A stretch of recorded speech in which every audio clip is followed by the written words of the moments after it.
Doctor बाबा साहब अम्बेडकर की हत्या क्यों और कैसे हुई, इस पर रिसर्च किया गया है और उस रिसर्च में मुझे ये तथ्य पाया गया कि महामानव डॉक्टर बाबा साहब अम्बेडकर की हत्या ही हुई है, उनका नैसर्गिक मृत्यु नहीं हुआ।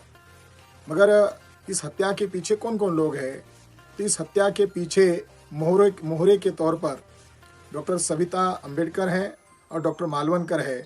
मगर इसके असली मास्टरमाइंड तत्कालीन कांग्रेस के बड़े नेता पंडित जवाहरलाल नेहरू है और साथ ही आरएसएस के गोलवलकर हैं और श्रीपाद अमृत डांगे नाम का कम्युनिस्ट ब्राह्मण है।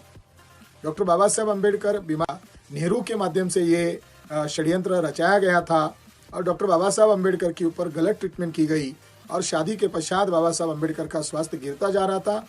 मई 1951 में बाबा साहब अम्बेडकर ने दादा साहब गायकवाड़ को खत लिखा है, जब से मैं मुंबई से जाकर ट्रीटमेंट करके आया हूँ मेरा स्वास्थ्य गिरता ही जा रहा है, ये बात आप तक ही सीमित रखो, ये किसी को डिस्क्लोज मत करो।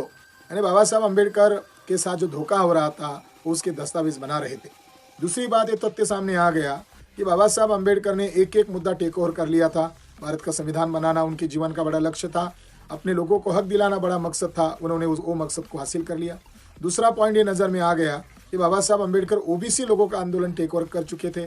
तीसरा मुद्दा ये सामने आया था, डॉक्टर बाबा साहब अम्बेडकर ने 35 में जो घोषणा की थी, हिंदू के रूप में पैदा हुआ हूँ मगर हिंदू के रूप में नहीं मरूंगा, और काठमांडू में उन्होंने ऐलान कर दिया था ज़्यादा समय नहीं, 1.5 से 2 साल अगर मुझे मिले तो मैं भारत को बौद्धमय बनाऊंगा। एक भंते ने अपनी टिप्पणी करते हुए कहा था बाबा साहब अम्बेडकर ने इससे मौत का ही न्योता दिया है और बाबा साहब अम्बेडकर का वही एक सेंटेंस मौत का कारण बना। बाबा साहब अम्बेडकर को हत्या करने के पीछे पंडित जवाहरलाल नेहरू का हाथ है और बाबा साहब अम्बेडकर की हत्या हुई उससे पर दबाव पड़ा और बाबा साहब अम्बेडकर की डेथ की इंक्वायरी करने के लिए सरकार को मजबूर होकर डीआईजी सक्सेना आयोग बनाना पड़ा।